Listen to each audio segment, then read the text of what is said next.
This is a direct aggression of the United States of America against Syria. Nobody has invited Americans to Syria, no Turks, nor anybody for that matter, except for Russia. Now it's being reported, this is up on Infowars.com, 150,000 troops are moving forward as rumors of war intensify as the United States announces independent North Korean behavior and move the United States Navy's nuclear-powered carrier-class Singapore. The Chinese Army has deployed 150,000 troops in 2 groups, prepare for unforeseen circumstances, the report said. Japan's news reported on the 9th that the U.S. attack on Syria's missile strike shocked China, suggesting that the People's Liberation Army forces are moving toward the Yalu River.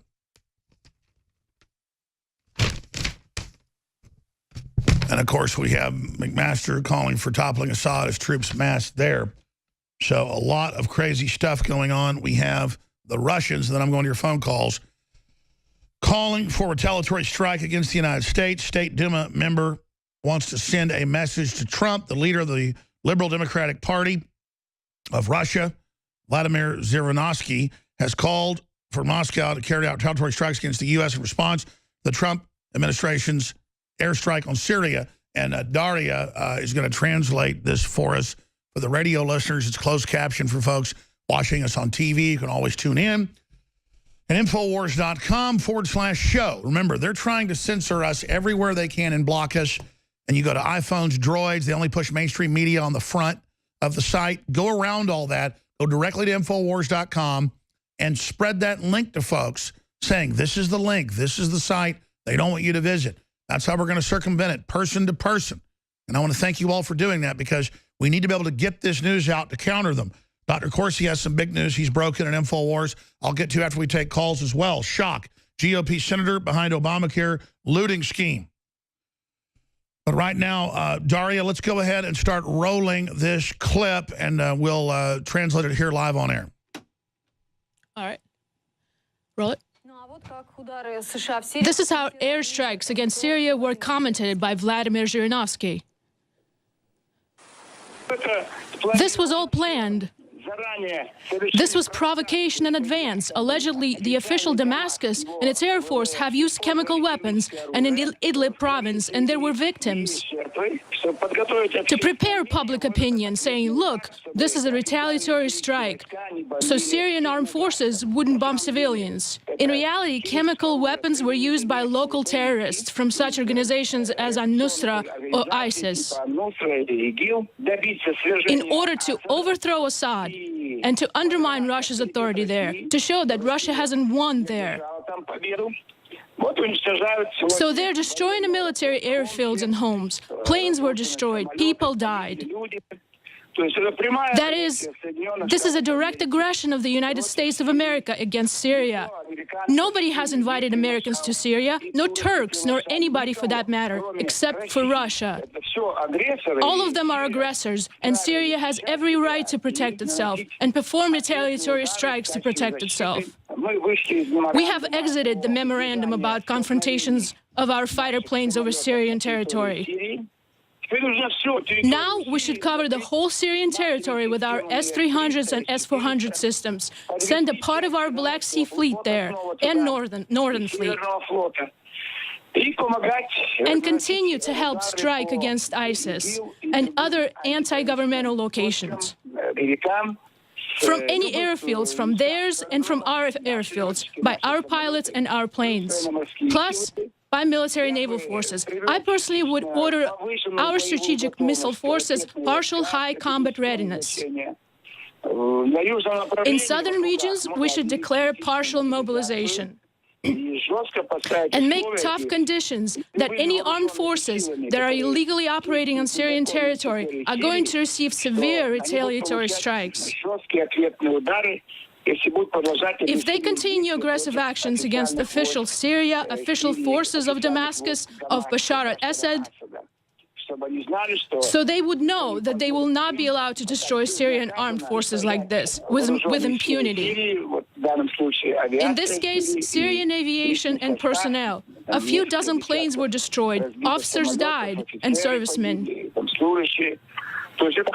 So then, this is the continuation. Americans are envious of our success, and they have only defeats since 1945. They lost in Korea, lost in Vietnam, in Afghanistan, everywhere. And now, with the new president, maybe he was misinformed, misled, and so he gave his consent to strike on military airfield in the city of Homs. This is his mistake. It's USA's mistake. And we should send back our airspace forces, our military naval forces. And this confrontation is going to last for a long time because this is the Middle East. It's oil and gas, collision of various nations, various religions. And this is a battleground between USA and Russia. I don't really find anything there that's not true. And that's the supposed super right-winger that wanted to work with Trump and just have business deals. But if you look at this, then we're going to your phone calls. The West started this, began to overthrow that country. The Russians have pulled most of their forces out. So in comes Trump. He says he wants ISIS out of there. We put all these forces there.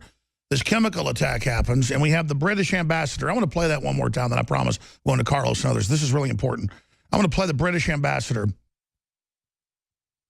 where he came out on the BBC and basically laid out the fact that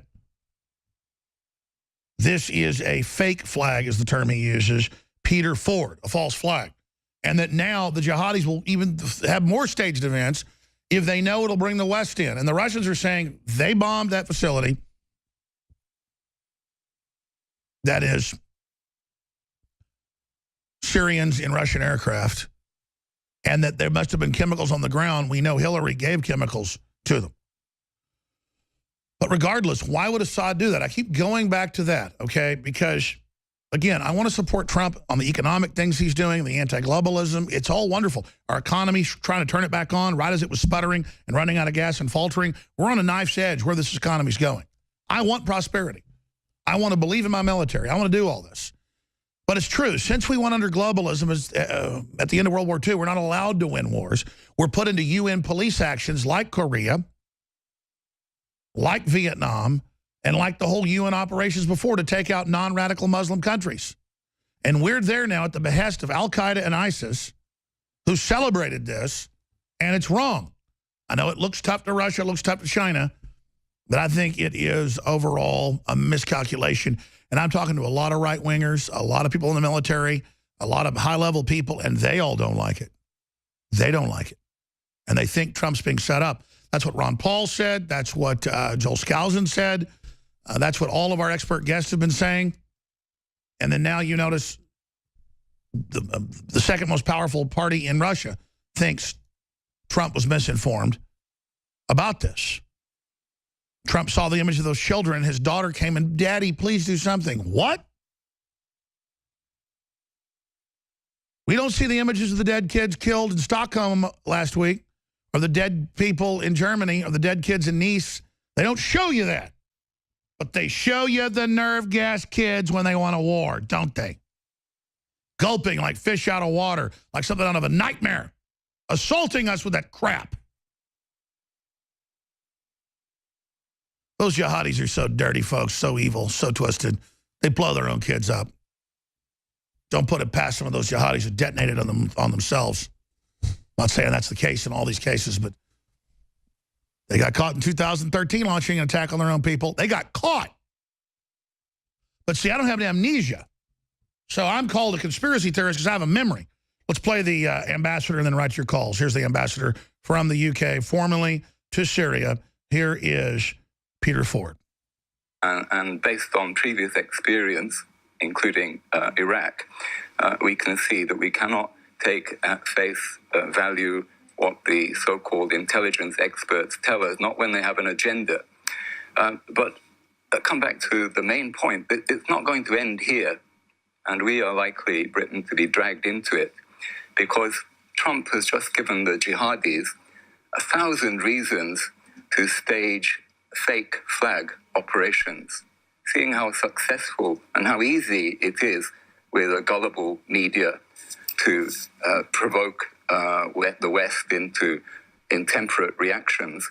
they will very likely stage an operation similar to what they did, and this was documented by the United Nations in August last year. They mounted a chlorine gas attack on civilians, and they tried to make it look like it was a regime operation. This, mark my words, you're hearing it here, and it will happen, and we'll get all the warmongers coming to tell us that Assad is defying us and we must go in more heavily into Syria. This will be fake flag. Powerful.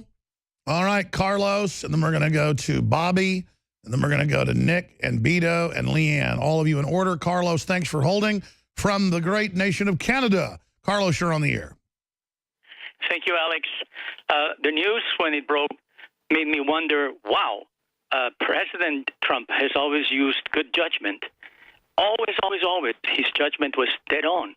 And when the cognitive dissonance struck, my first reaction was to say, wait a second. This is the time for Americans that support him to show that we, too, are good wood. And at that moment, it struck me that the real point, and I think I agree with Mr. Piccinich 100%, the fact that the president of China did not turn around, get back in an airplane and go back to China should worry Kim Jong-un of North Korea much more than whatever threat is posed by President Trump. Because the president of China couldn't do to Korea what Trump has done indirectly and showing his might in Syria. Well, what he showed is he's willing to go to war with the Russians, which, again, I have children, and I understand we have to show strength. But if our government hadn't started the Civil War to begin with, I wouldn't have an issue, okay? And I support Trump going in and taking out ISIS and al-Qaeda. And a lot of people told me, Alex, it's going to get bigger. You're wrong. You're wrong. And I said, no, I trust Trump. But look, here's the deal. Some people say, Alex, hate Trump or love Trump. Don't be on the fence. I'm not. If I support him on his domestic issues and getting conservative judges and cutting taxes and bringing jobs back, and he's doing that, then that's a great thing. But then if I have real grave concerns about going into a thing in a proxy war with Iran and Russia, I think that's reasonable. But listen, it's fine for you. I mean, tell us your view. If you think it shows strength to China, shows it to Russia, maybe he has intel we don't have. It does look like chemical weapons were at that base. I mean, Assad made a deal to turn the chemicals over. I know that. But think about this. Trump was going to blow up a chemical base less than a quarter mile away from a village. I mean, that would cause its own deal. So the whole thing it sounds weird. What do you think? Well, Alex, now to Syria, okay?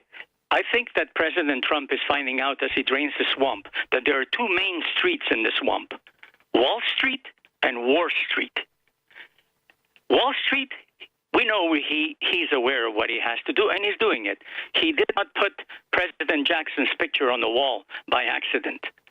And second of all, with regards to Wall Street, he has to be very careful because coming from the academy of where he was taught leadership, you can see in his pattern of decision-making that when he confronts an enemy, such as an opponent in politics, one thing you do is you assign a pejorative name to that opponent. Crooked Hillary, lying, Ted, whatever. And then after that, you go all out and you win. However, in the academy, you're really dealing with peers that are good people like yourself. And so you do not, you stop it because it's an exercise in leadership building. Had he been in the military, he may not have acted the same way. But definitely, you realize that when he was becoming president, in cognitive dissonance, he said of the Clintons, oh, they're good people. In other words, he was treating them like, in the academy, you would have treated an opponent that you defeated. In Syria, he has to understand that the leadership that he brings has to transcend the generals. I think it's very important. I don't think that General Petraeus, failing the honey trap, showed great judgment. And I think he should be careful with his advice. All right. I appreciate your call, Carlos. Absolutely. We're going to go to Bobby and then Rick and Beto and Leanne and others here right now. But I get the fact that he wanted to look strong for Russia and China. But that doesn't carry me over the threshold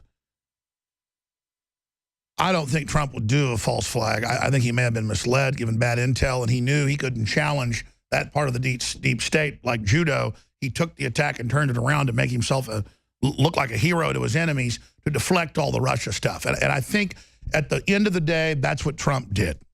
Remember, he said the whole Jewish centers being attacked was fake. Turned out it was. I mean, Trump knows what's going on. He's not stupid.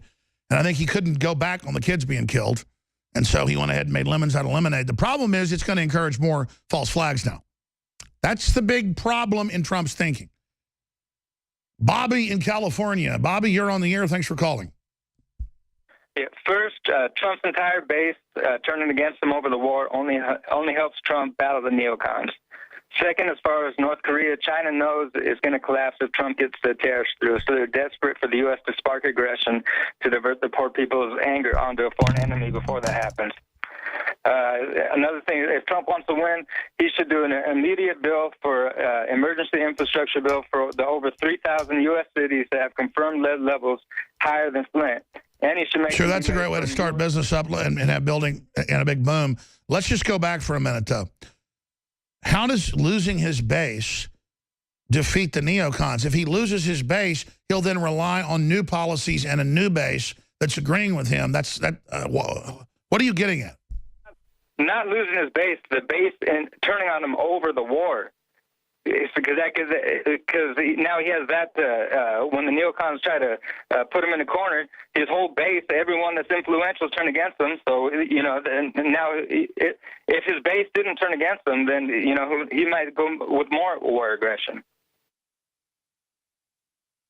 Well, it's yeah, but I mean, if you completely abandon somebody and don't support them, then they don't care about you. So technically, look. Here's what I'm getting at. They're trying to remove him from office, saying he's soft on Russia. So now by having this locking of swords with Russia and all these threats back and forth, that repudiates the biggest threat to his White House. Because they are trying to remove him. They got a whole COG program there. And so Trump used their move against him. By embracing it, he basically defeated them. Let's go to Debit in Florida. Debit in Florida, you're on the air. Great. Hey, thank you so much. Listen, I have bought your product, and I gotta say they're amazing. Anyone who's on the fence, buy it, because I've got Caveman, Superman Vitality, Secret 12, Vitamin Mineral Fusion. I've got the body armor. Wow, thank you. Wow. You're the type of listener that makes it all possible. Which nutraceutical does you like best? I really like the Vitamin Mineral Fusion, to be honest. That's amazing. Really incredible. I drank it in the morning, and I swear to you, I felt incredible. Like I haven't felt weak. My morning was fantastic, and I love you guys. I love the InfoWars crew, and I just want to, I want to take this opportunity to tell anybody out there who's on the fence. Just buy it. You will love it. I'm telling you, I've never bought a bad product. What you find in our news is the same thing you find in our products at InfoWarsLife.com. It's a win-win, InfoWarsLife.com.